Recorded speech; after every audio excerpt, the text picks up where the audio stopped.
Os eleitores que identificarem indícios de irregularidade no pleito deste ano podem realizar denúncias por meio do aplicativo Pardal, que é considerado a maior ferramenta de controle social sobre as eleições brasileiras.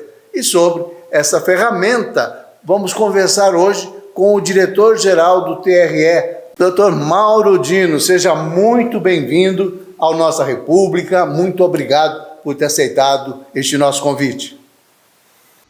Olá, meu xará, Mauro? Tudo bem? É um prazer estar falando com vocês. Já era para a gente ter falado semana passada, mas aqui estamos, há cerca de 30 dias das eleições e estamos à disposição de vocês. Doutor Mauro, é o seguinte, a Justiça Eleitoral, desde sempre, tem uma preocupação com a lisura do processo, com a lisura das campanhas, com manter a legislação eleitoral sempre muito resguardada, que é uma forma de dar credibilidade, de dar as condições iguais para todos os candidatos, enfim, ter uma preocupação muito grande com a seriedade do processo eleitoral. E aí surgiu o tal do Pardal, que eu queria que o senhor nos explicasse que ferramenta é essa, qual é o objetivo dessa ferramenta, de que maneira o eleitor pode se beneficiar ou beneficiar o processo democrático com o uso dessa ferramenta. Sim, eu até, Mauro, te agradeço pela pergunta. Realmente o aplicativo Pardal, tem sido uma ferramenta muito útil para a Justiça Eleitoral brasileira. Ele já foi desenvolvido algumas eleições atrás e agora, vamos dizer, ele está repaginado, está mais atrativo, é um aplicativo que você instala no celular, em qualquer plataforma, gratuito. Então, a gente sabe que a Justiça Eleitoral ela não tem, vamos dizer, fiscais, oficiais de justiça para estar todo o tempo na rua. Então, se algum cidadão, e a gente conta com cidadão realmente para fiscalizar o processo eleitoral, qualquer cidadão de qualquer parte do estado de Mato Grosso, se ele estiver vendo alguma irregularidade, vamos supor, alguma propaganda irregular, algum pedido de voto que não seja uma compra de voto, vamos dizer assim, ele pode tirar uma foto, ele pode filmar esse ato e, ao mesmo tempo, ali ele preenche um formulário e compartilha isso em tempo real com a Justiça Eleitoral. Então, ele tem um georreferenciador, então o aplicativo sabe de onde que realmente saiu aquela notícia, e se essa notícia tiver algum indício de fundamento, com certeza a Justiça Eleitoral atuará, seja para brecar esse ato de imediato, ou seja, eventualmente, para iniciar uma investigação, que vamos supor que seja uma compra de votos. Isso, lógico, não é da noite para o dia que a Justiça Eleitoral já vai dar a sentença ali na hora. Então tem todo o devido processo legal, ampla defesa, então será ouvido o Ministério Público, será ouvido as partes envolvidas, e, eventualmente, se configurar ali alguma irregularidade mesmo, esse candidato, com certeza, será punido. Então, a gente conta com a participação da população para o uso desse aplicativo, que, repito, é muito importante para a Justiça Eleitoral e para a democracia brasileira como um todo. Pois é, o senhor fala que é importante para a democracia e como que uma espécie de delação se constitui, na verdade, um ato cívico em defesa do processo democrático. O senhor pode explicar isso para a gente? A gente sempre parte do princípio, vamos supor, eu e você somos candidatos, a prefeito de Chapada dos Guimarães. A gente sempre parte do princípio que a campanha eleitoral deve ser correta. Não deve ter abusos de qualquer parte, seja abuso de poder político, abuso de poder econômico. Então, vamos dizer, o jogo deve ser limpo. né? Tem que ter o fair play aí nessa campanha eleitoral. Igualdade de condições dos candidatos. Então, o que a legislação eleitoral estabelece na essência é isso, que tanto o candidato A como o candidato B, independentemente do poderio econômico dele, independentemente do poderio político dele, as condições de igualdade devem ser as mesmas. Né? Então, a gente parte desse princípio e vela para que isso seja correto, né? Seja realmente que o eleitor, acima de tudo, ele vote consciente e não entre, né, em algumas determinadas situações que pode realmente macular todo esse processo eleitoral. Aliás, me parece que esse tipo de atitude, seja de abuso de poder político, que acontece muito, sobretudo nas cidades do interior, infelizmente é uma realidade, abuso do poder econômico, e também é algo que acaba ocorrendo, e não raro, a Justiça Eleitoral consegue punir esse candidato, esse pré-candidato, esse candidato que abusou aí das suas condições pessoais para desequilibrar o pleito. O que me parece que acontece, doutor, não sei se o senhor concorda com isso, quer dizer, quando existe qualquer tipo de abuso, seja de compra de voto, seja de pressão política, seja, enfim, de oferecimento de qualquer tipo de vantagem, a gente acaba maculando o processo democrático e a vontade mesmo do eleitor não se cristaliza na hora do voto, porque ele está, de alguma maneira, contaminado aí por esse tipo de pressão. É isso? Não, exatamente. E isso é um fenômeno muito antigo, né? Não é de agora. Hoje a gente, lógico, a gente tem ferramentas tecnológicas que hoje disseminam com muito maior rapidez, né, qualquer, de repente, irregularidade aí no processo eleitoral. Vamos dizer, o uso de WhatsApp. Né? Então, se hoje eu solto aqui uma notícia inverídica, uma notícia falsa, uma inverdade, isso atinge um grupo de pessoas muito grande ali em 1 minuto, 2 minutos, a cidade inteira já tem conhecimento disso. Não é um fenômeno novo, mas o que a gente tem feito também ao longo desse período é também criar ferramentas tecnológicas para que o eleitor denuncie, que o cidadão denuncie, que a gente coíba, né, esse tipo de irregularidade durante o processo eleitoral.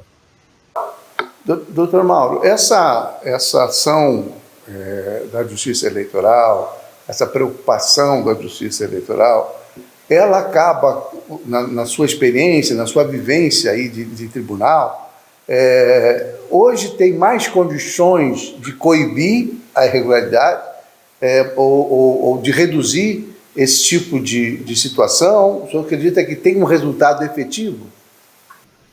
Sim, esse fenômeno, né, só fazendo um certo resgate histórico aqui, começou, né, digamos, essa disseminação de desinformação. Ela começa ali no campo mais tecnológico em 2018. Né, ali entre o primeiro e o segundo turno das eleições de 2018, eleições presidenciais, que a gente viu assim, chegando ao Brasil essa questão de robôs, né, contratação de robôs até sediados em outros países, WhatsApp, Instagram, enfim.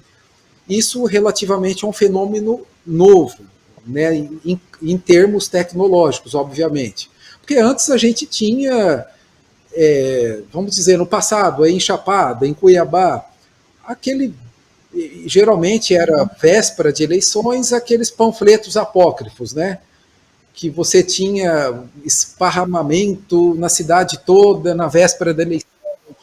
Olha, fulano, não vote em fulano, porque fulano tem uma condenação criminal. né, ele está sendo indiciado por isso, fulano de tal é corrupto, fulano de tal... Enfim, a gente tinha aqueles panfletos apócrifos, né, que não tinha identificação, que se jogava ali na cidade e não deixava de ser vamos dizer, um estrago, né, nesse jogo limpo, né, que deve ser a campanha eleitoral.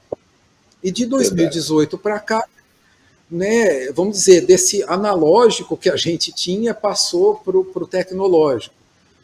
E confesso que de 2018 para cá, a justiça eleitoral como um todo tem evoluído muito.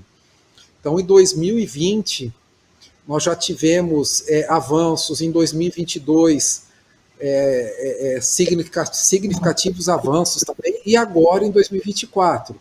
E no seguinte sentido, Mauro, de parcerias. Então, hoje a gente tem um grande, vamos dizer, um centro de combate à desinformação no TSE, que todos os tribunais participam. Então, Mato Grosso também tem um representante, que é a presidência, né, o juiz auxiliar da presidência do TRE, e nesse centro de apoio, né, de combate à desinformação, nós temos todos os parceiros envolvidos. Então, nós temos ali representantes do Instagram, representantes do WhatsApp, de TikTok, Facebook, Polícia Federal, enfim. A gente tem todas essas agências, né, de checagem para ver se aquilo é verdade ou é uma inverdade, é uma notícia falsa, uma notícia correta, enfim.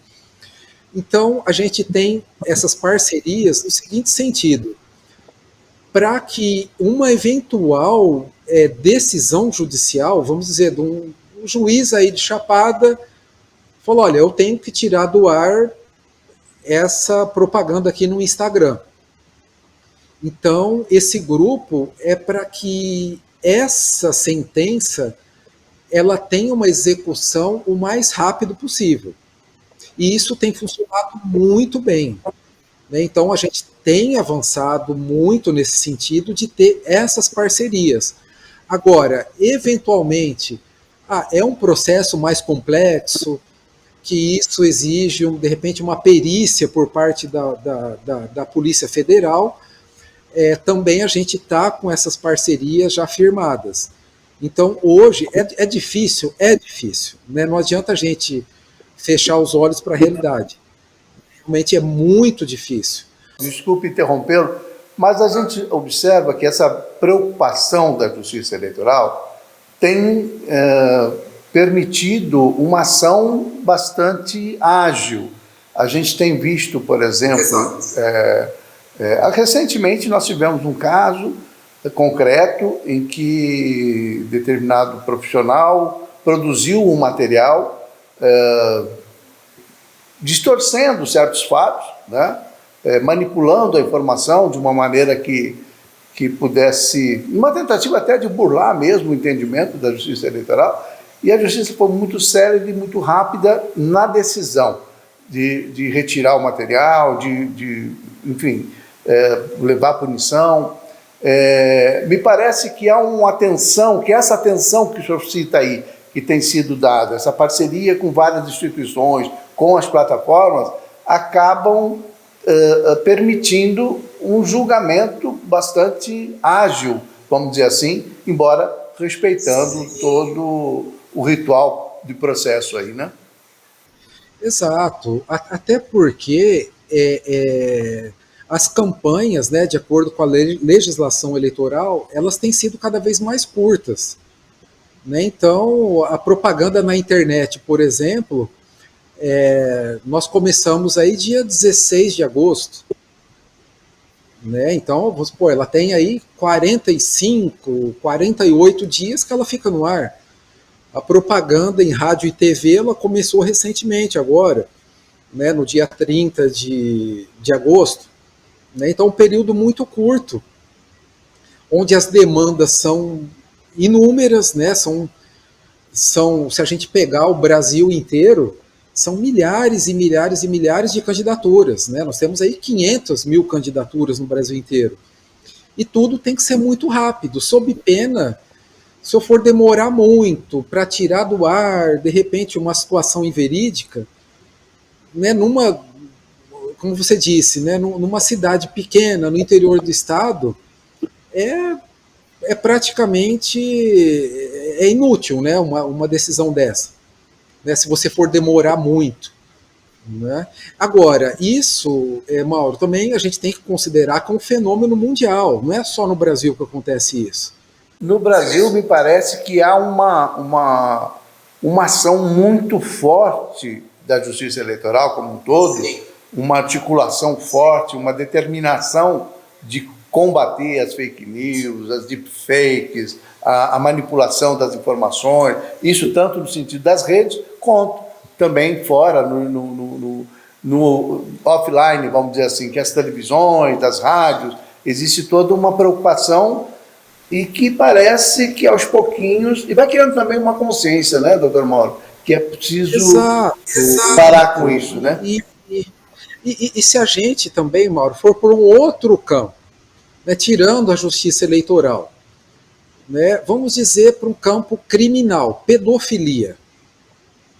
Né, você vê aí, às vezes, vídeos de criança né, sendo vazados, é uma coisa terrível. Né? Jogos, né, de azar, enfim. E isso a justiça brasileira como um todo tem feito essas parcerias. Né? Você imagina sua filha, o seu filho, seu neto sendo exposto ali com montagens. Né? Eu vi esses dias uma montagem de um pai. O pai estava num balanço, né, embaixo de uma árvore com uma filha. E uma pessoa deturpou totalmente essa imagem, fez uma montagem e circulou ali. Né? Você imagina que, lamentavelmente, isso. Muita gente acredita, né? Não consegue identificar exato, o que é real. Acredita nisso. Doutor Mauro, exato. O senhor me dá uma licencinha de um minutinho que a gente vai para um pequeno intervalo.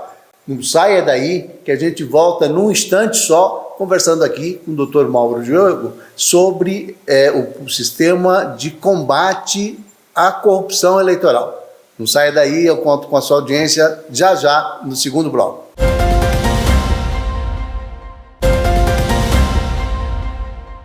Nossa República está de volta essa semana, conversando com o diretor-geral do TRE em Mato Grosso, Dr. Mauro Diogo.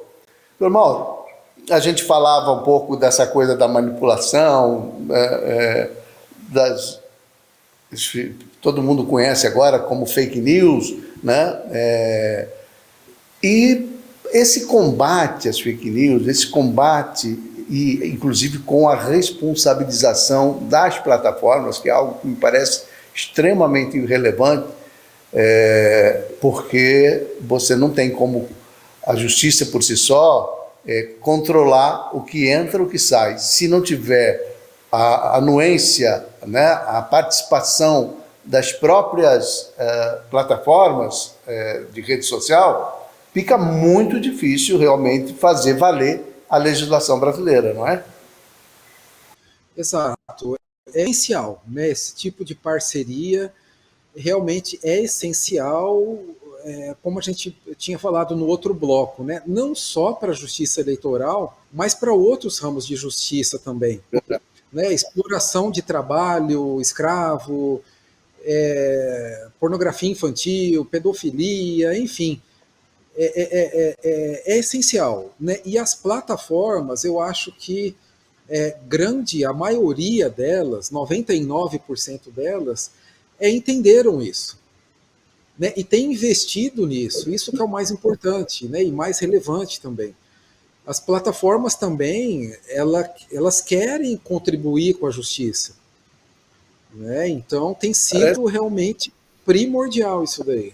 Parece que todas as plataformas aqui no Brasil, à exceção do ex-Twitter, tal do X, que tem oferecido uma resistência em obedecer à legislação brasileira, em obedecer às decisões judiciais, mas parece que todas as demais têm uma postura colaborativa, no sentido de ser rápido para tirar as coisas do ar e evitar que a informação negativa, falsa, se propague, né?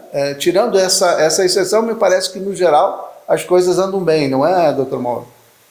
Exato.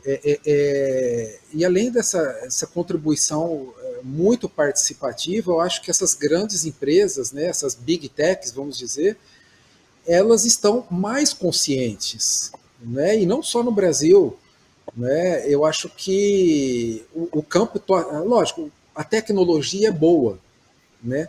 Mas também o que sempre, e a gente sempre vê notícias, mas isso é censura, não é censura. Mas, assim, independente de eu estar aqui na Justiça Eleitoral ou não, como cidadão mesmo, e falando isso sem nenhum receio, a internet também não deve ser um campo sem lei, né? Uma terra sem lei. Né? Tudo também tem que ter regras, senão, né, fica complicado. Eu posso colocar tudo que eu quiser na internet, né? Não pode virar um mundo Exato, a gente tem que paralelo, né? No tomar mundo real tem lei, muito no mundo cuidado. virtual não tem, não pode, realmente Exato, é você pode algo... tudo, né? Você pode ser criminoso na internet, você pode, né? Então, assim, mas é lógico que tudo isso, a gente está passando por uma transformação e, logicamente, a gente tem que ir ajustando, você tem que ter o equilíbrio, né? Então, mas sem nunca perder de vista é, os nossos conceitos fundamentais, né? Os nossos direitos fundamentais, eu acho que isso é sempre importante a gente ressaltar. O senhor tocou num ponto que me parece essencial de toda essa discussão, e sem querer trazer para o campo ideológico essa nossa conversa, até porque, tanto para a esquerda quanto para a direita, você tem pessoas, a maioria das pessoas, eu reputo dessa maneira, são pessoas sérias, são pessoas honestas, são pessoas corretas, que acreditam em determinados caminhos, né? Mas temos no meio, ou nos extremos dessa configuração ideológica, pessoas que não têm escrúpulos, né? E o senhor falou aí a questão da censura, esse argumento é um argumento extremamente frágil, né? Porque a liberdade de expressão, a liberdade de manifestação são direitos relativos, né? Não são absolutos. Você não pode desrespeitar o direito do outro, né? Para exercer o seu direito de sua liberdade de expressão, você não pode ofender o outro, você não pode caluniar o outro, você não pode difamar o outro, né? Existem regras que valem para o mundo real e que tem que valer também aí por esse mundo virtual. E eu, nessa medida, o senhor acha que a Justiça Eleitoral está buscando estabelecer uma cultura mais justa, mais correta no momento da aplicação das penas, enfim, de buscar criar uma cultura mais justa, mais séria, de equilíbrio? O senhor falou muito em equilíbrio, e é isso mesmo, não é? Exato. Eu acho que faz parte do nosso amadurecimento como nação mesmo, né? Então, e tudo passa, e a gente é bom sempre ressalvar isso, que as regras de proibição, o que é vedado, o que não é vedado, é estabelecido em lei, né? Não é um achismo da justiça eleitoral, vamos dizer assim. Ah, não, a justiça eleitoral acha que isso está errado, vamos tirar do ar. Não. Existe uma lei, né, aprovada pelo Congresso Nacional, a Lei 9.504, que é de 1997. Ela vem sofrendo alterações, né, legislativas ao longo do tempo, mas a gente nunca deve perder de perspectiva isso. É que a justiça eleitoral ela atua para prevalecer o quê? Para prevalecer a lei. Né? Se a lei estabelece que eu não posso fazer disseminação de notícia falsa, nós estamos aqui para quê? Para cumprir a lei. Né? O Ministério Público é o grande fiscal da lei. Agora, partindo desse princípio, Mauro, eu acho que chegou o momento também do Congresso Nacional aprimorar a legislação, né? Seja no campo do direito eleitoral, mas seja em outros campos do direito também, né? Da gente ter um direito digital, por exemplo, né? Então, que os nossos representantes também debrucem sobre esse tema, mas como você bem disse, sem paixão exacerbada, né? Eu acho que vamos ouvir os cientistas políticos, os jornalistas, né, os advogados, os cientistas, vamos ouvir e fazer um grande Os debate pela juristas, né? segurança. Acho que é importante, né? Recentemente, que tem uma proposta ainda que não foi aprovada, de atualização do Código Civil Brasileiro, em que o direito digital passou a ser, claro que é uma outra visão, a visão do direito civil, não é do direito penal, mas assim, é importante que já começa a se esboçar uma legislação capaz, talvez, em algum tempo, de reprimir mais fortemente essa questão. E é tão sério isso. A gente vê, por exemplo, no Código Civil, você tem lá que matar alguém é um crime punível com isso de legislação, né?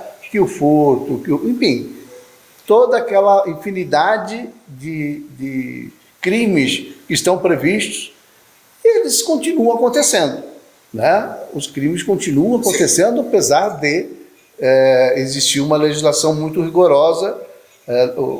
Eu sempre acho que no Brasil, o Brasil tem uma legislação rigorosa, sim, né? E a meu ver, bastante correta, né? Sem excessos, mas que pune rigorosamente as pessoas que cometem crime. Mas mesmo assim eles acontecem, né? Então, assim, isso acontece não é só no Brasil, é no mundo inteiro, né? Os crimes acontecem sempre.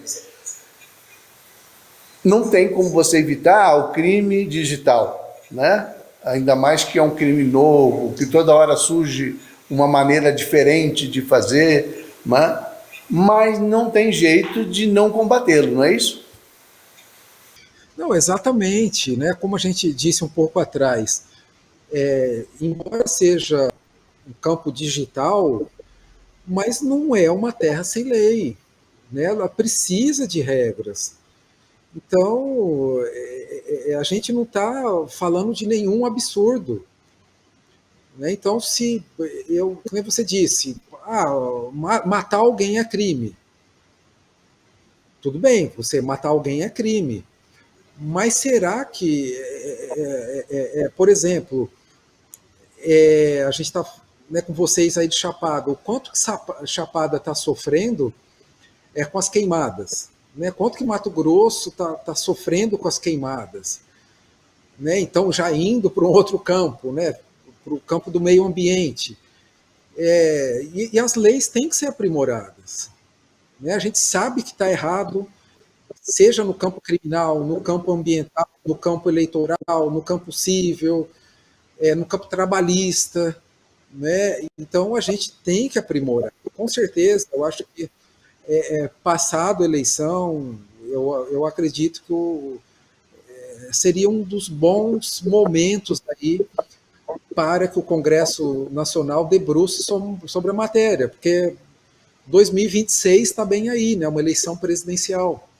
Né? E é ruim, né? Que E nós temos uma dificuldade, me parece assim, que precisa ser superada de alguma maneira, e que não vai se superar agora, só depois das eleições de 2026, se acontecer, que é você ter um Congresso Nacional mais equilibrado.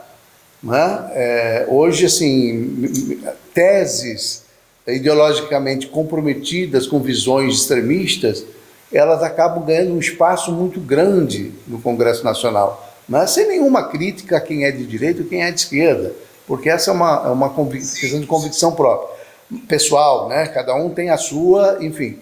Mas é preciso ter um certo equilíbrio, porque senão a gente caminha, me parece, assim, por um rumo de uma situação que vai corroer a sociedade brasileira se a gente não buscar um mínimo de equilíbrio, principalmente no Congresso Nacional, né, como reflexo aí do pensamento da população brasileira. Não, exato, né? E a gente viu, e não é segredo para ninguém, né? Eu acho que todo grupo de família teve alguma briga, né? Nos grupos de WhatsApp da vida aí, na família, no trabalho, grupo de amigos, do futebol, enfim. E a gente pensar no seguinte sentido: você é adversário, você não é, né, inimigo, né? E a gente vê geralmente nos outros países da Europa, tal, enfim, quem perdeu aceita o resultado, né? Porque seja no campo político, no esporte, tem que ter um ganhador e tem que ter um perdedor, né? Nem sempre você vence. Agora, você achar que isso foi manipulado, né? Já indo por aquele grande questionamento da urna eletrônica.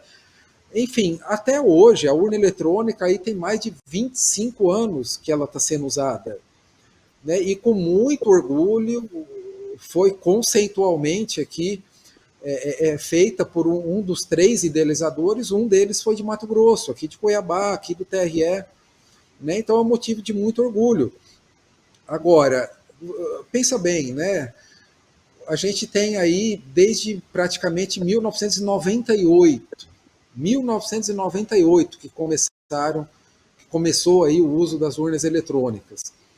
De lá para cá, né, foi eleito gente de direita, gente de esquerda, gente de centro, preto, branco, amarelo, rico, pobre, índio, enfim, né, vamos dizer, se esse sistema fosse fraudado, geralmente era fraudado, não teria isso, né? Então faz parte da democracia ganhar e perder.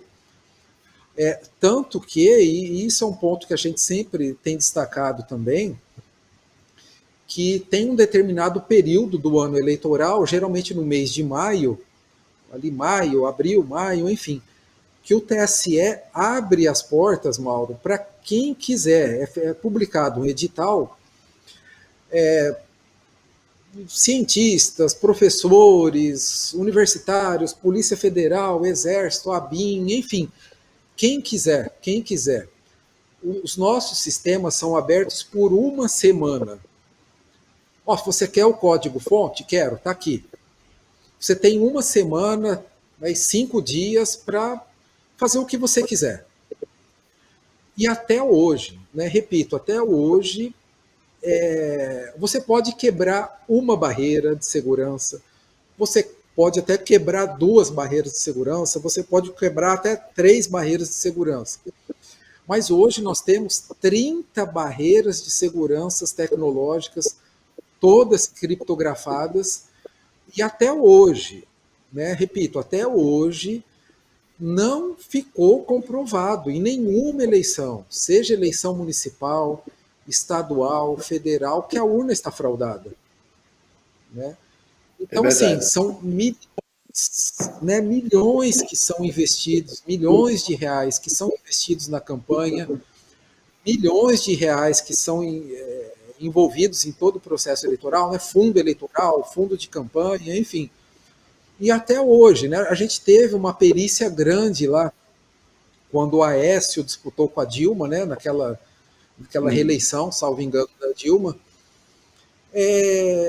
O processo foi feito perícia da Polícia Federal na época, e depois, ali de 6 meses, o próprio Aécio Neves reconheceu, falou, não, realmente a eleição foi legítima. Então, assim,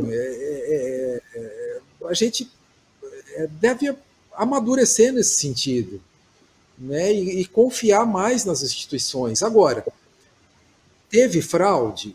Então, me prova que teve fraude. Que a Justiça Eleitoral, e a Justiça como um todo, logicamente, você tem que ter provas. Né? Não adianta falar, olha, a eleição em Chapada foi corrompida, foi comprada, mas mas me diga, como que foi isso daí? Né? Mas enfim, é um aprimoramento que a gente, para a reflexão que a gente tem que fazer. Vou pedir mais uma licencinha, a gente vai precisar ir para o intervalo e volta já já para a gente finalizar esse papo, que é muito importante, no sentido das pessoas refletirem um pouco sobre o que está acontecendo no Brasil, de que maneira a gente pode ajudar a ter cada vez mais um país democrático. E pessoal, muito atenção para esse recado. Estamos passando por um período crítico de seca em Mato Grosso e por conta disso, o risco de queimadas está mais alto do que nunca. Com a vegetação seca, o fogo se espalha num piscar de olhos e pode causar danos irreparáveis ao meio ambiente e às nossas vidas. O governo de Mato Grosso está equipado, monitorando o estado e intensificando as ações de combate, mas precisamos da sua ajuda. Não faça incêndios florestais, não seja você o responsável por destruir nosso cerrado, Amazônia ou Pantanal. Se presenciar algum foco, denuncie, ligue 193. Quem provoca incêndio comete um crime, paga multa e é processado. Contamos com você, governo de Mato Grosso. Não saia daí que a gente volta num instante só.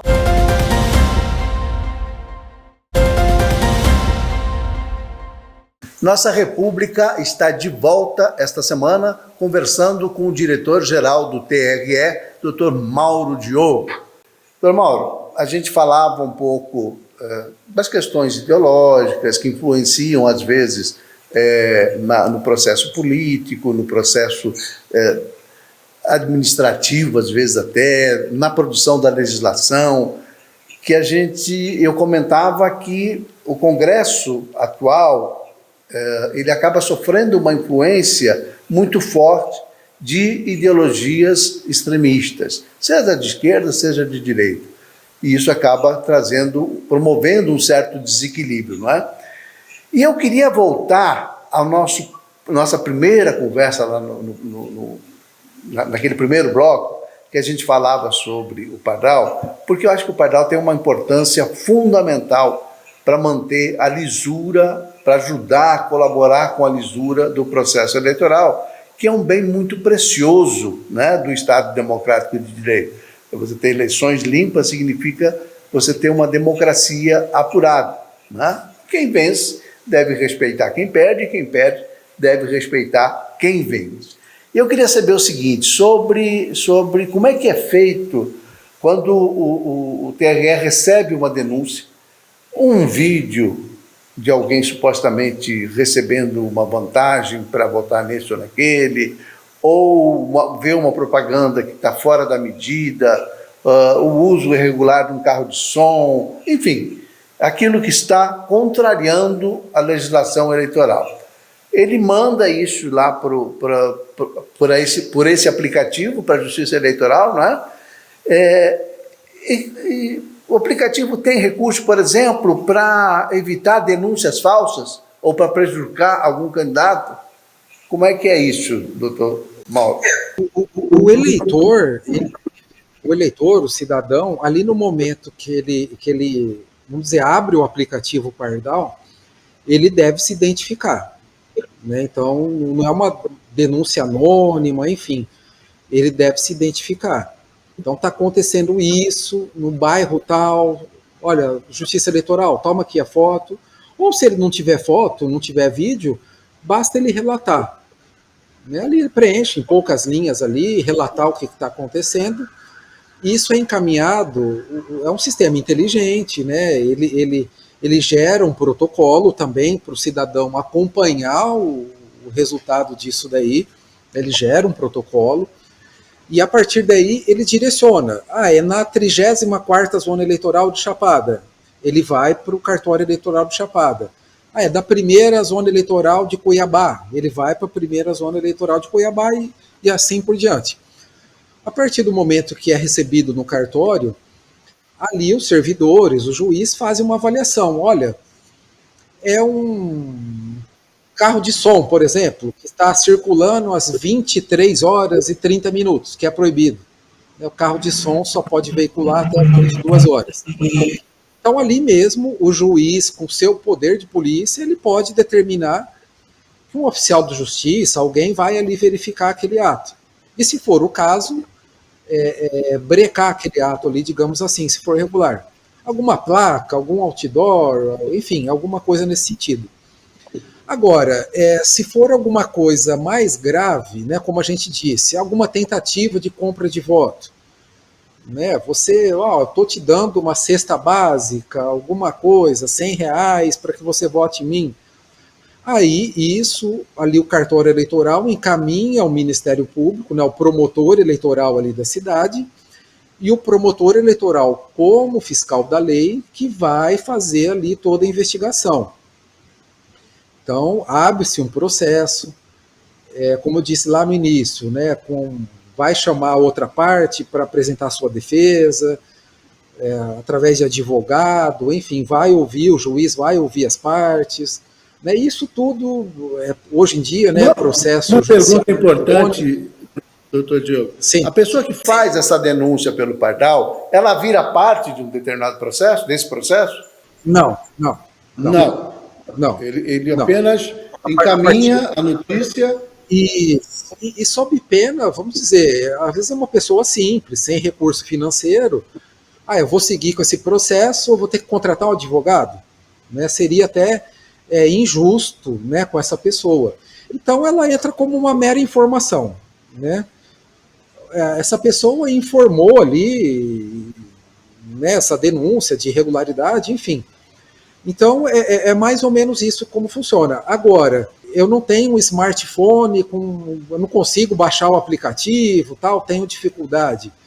Ele pode estar ligando na ouvidoria nossa, né, no 0800 647 8191. Ele pode estar denunciando esse fato através do telefone. Ele pode entrar na nossa página do TRE na internet, também na página da ouvidoria, ali tem um banner, ouvidoria eleitoral, também abre-se um formulário, ele pode estar fazendo a sua denúncia por ali, ou eventualmente, olha, eu não tenho computador, não tenho telefone, enfim, ele pode, Mauro, estar procurando pessoalmente o próprio cartório eleitoral. Tá? Então o eleitor tem todos esses caminhos de acessibilidade, digamos assim, perante a justiça eleitoral. Doutor Mauro, a engenhosidade criminosa de muitos acaba produzindo coisas que a gente não espera. É possível, por exemplo, que alguém de má fé faça uma denúncia falsa, fabrique uma denúncia para prejudicar um outro candidato, um candidato adversário ou alguém que seja seu desafeto? Sim, eventualmente pode acontecer. Né? A mente brasileira é criativa, né? E pode acontecer sim.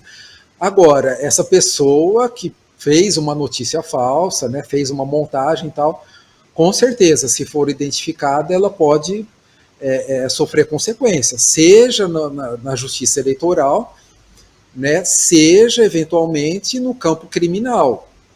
Né, você pode, uma falsidade, né, uma falsidade ideológica, enfim, uma notícia falsa que ela pode sofrer consequências sim em relação a isso. Quem age de boa fé não vai ser punido, vai ser resguardado. Quem age de má fé corre o risco de ser descoberto e ser punido eventualmente pela justiça. É isso, doutor Mauro? Exatamente. Doutor Mauro, eu estou muito agradecido pela sua participação aqui no Nossa República, que vai ao ar toda segunda-feira, às 7h30 da manhã, na TV Pantanal, depois fica para o mundo inteiro lá no YouTube, no site Nossa República, enfim. Agradeço muito. Você ouviu, quem nos acompanha aí, ouviu o juiz se referir à Chapada dos Guimarães diversas vezes, por uma razão simples. Nosso estúdio, o estúdio Nossa República, fica aqui em Chapada dos Guimarães, daqui eu faço entrevistas, tecnologia é uma maravilha por isso, né? Eu sou jornalista há praticamente 40 anos e o que a gente vê, assim, a facilidade com que a tecnologia hoje nos permite conversar com pessoas no Brasil inteiro, no mundo inteiro, com muita qualidade, com qualidade digital, e de uma forma mais razoável, do ponto de vista econômico. Você não precisa ser uma mega empresa de comunicação para conseguir fazer um trabalho desse. Muito obrigado. Obrigado à Justiça Eleitoral, que sempre, tanto aqui em Mato Grosso, quanto em Brasília, quando a gente precisa de alguma coisa do TSE, a gente sempre tem a atenção, né? Mas eu quero agradecer mais uma vez a sua participação. A gente vai ficando por aqui, eu vou lhe dar mais 30 segundos aí para as suas considerações finais e a gente encerrar o programa de hoje. Não, eu que agradeço, Mauro, é um prazer, uma honra, né? A gente sabe do seu conceito, né? Do seu programa, realmente um jornalista sério, reconhecido, né? Em todo o estado, em todo o país, realmente uma honra ter participado com vocês aqui. E o TRE sempre segue à disposição de vocês, de todos, da população como um todo. Então foi um prazer ter falado com vocês aqui nesse tempo. Muito obrigado. Prazer foi meu. Nossa República vai ficando por aqui. Até a próxima semana com uma outra entrevista tão importante quanto foi essa com o Dr. Mauro Diogo. Um grande abraço a todos.